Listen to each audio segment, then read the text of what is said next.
Hello and welcome. We are third year undergraduate students from Visvesvaraya National Institute of Technology, Nagpur. Here we are presenting our work on EMG based prosthetic leg for above knee amputees. We have been working for this project under the able guidance of Dr. K. Gurchandi of Electronics and Communication Department. Our main aim is to provide effective prosthesis for above knee amputees. The main part here is to acquire EMG signal from the healthy leg of a person, analyze and process this signal, and actuate the knee joint motor of the prosthetic leg using a microcontroller. Our motivation mainly comes from the fact that in India there are nearly 80 lakh people living with limb loss. Around 70% of these are from rural areas. More than 6 lakh people require prosthetic leg every year. Our project aims to provide cost-effective, sturdy and easy to use prosthesis for above knee amputees. We believe that technology must serve the community, and there is a need to take steps to eliminate these infirmities. Steps have already been taken to eliminate this problem. Let's talk about currently existing technologies. The prosthetic legs available are designed mainly for below knee amputees. They are not available for above knee amputees. The knee joints are not automatically actuated in legs for above knee amputees. Such passive prosthetic legs tend to move out of sync with its user's movement. Therefore, it is not possible to attain that natural walking gait.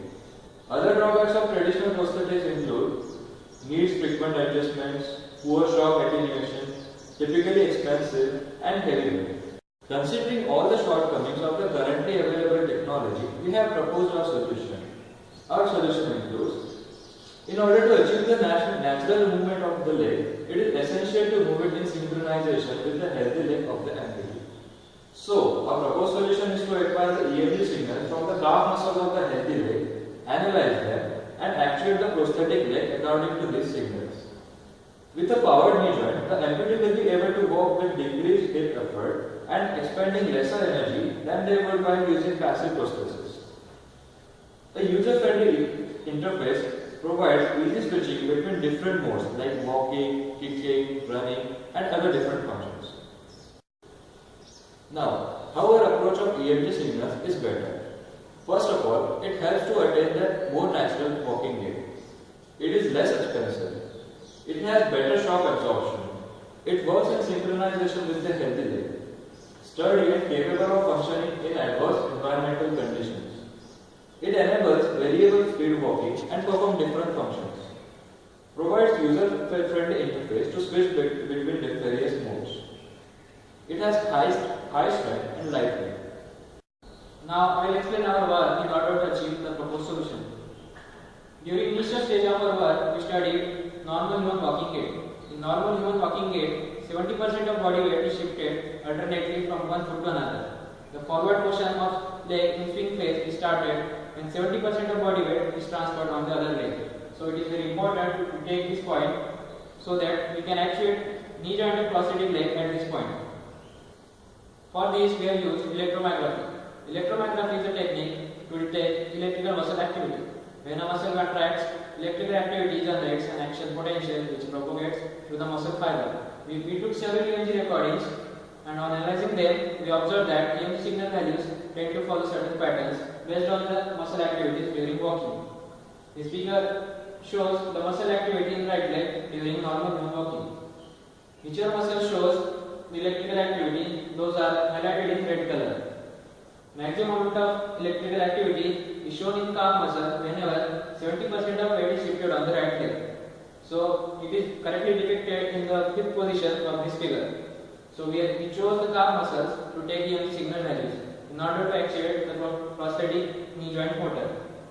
The next part of our work was to design a circuit to capture and process the EMG signals and then actuate the prosthetic knee joint motor accordingly. And the last part was to design and fabricate the prosthetic leg system which could be used to test and demonstrate our idea. This is the top level block diagram of our system. It mainly consists of 4 blocks which are interconnected like this. EMG surface electrodes are placed on calf muscles of every leg. EMG sensor captures the signal from these muscles. It gives some output voltage depending on the muscle activity, which is then fed to the ADC. Internal 12-bit ADC of microcontroller converts this voltage into corresponding 12-bit digital value. microcontroller is running some program which generates control signal for motor at correct instances. Here the microcontroller is working as the brain of our system.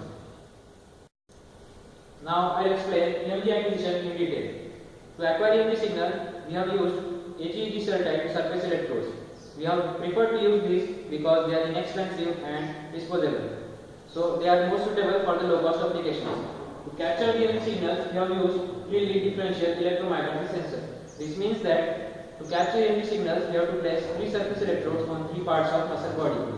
This sensor measures the filtered and rectified electrical activity of the muscle, outputting 0 to Vs volts depending on the amount of activity in the selected muscle.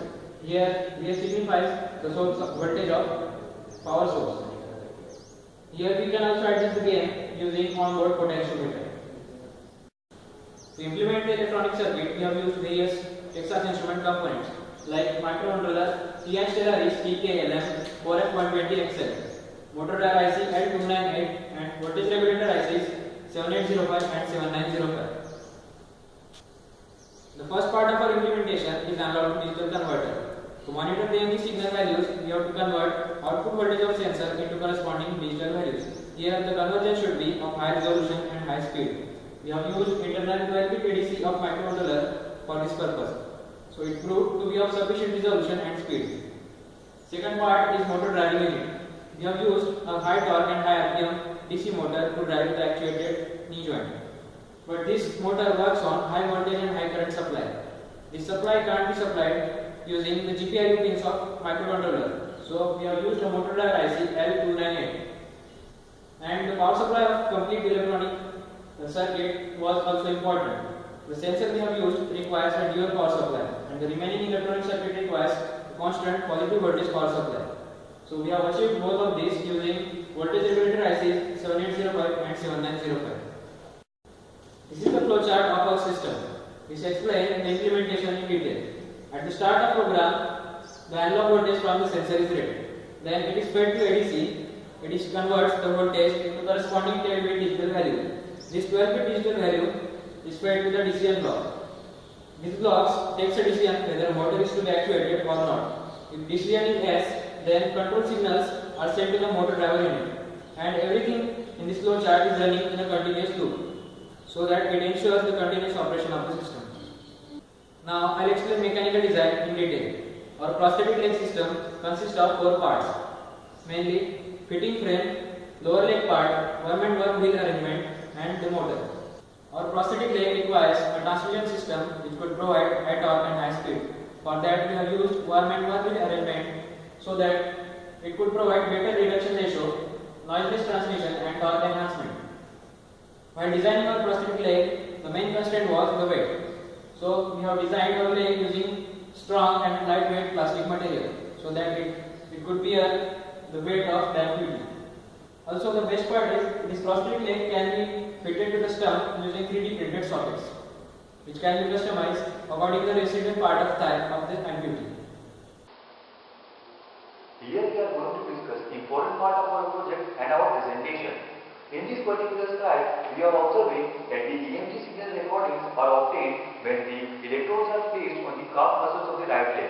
Now, in this particular slide, between the span of 0 to 32 seconds, we are observing an EMG signal pattern which is obtained when an individual walks 12 steps.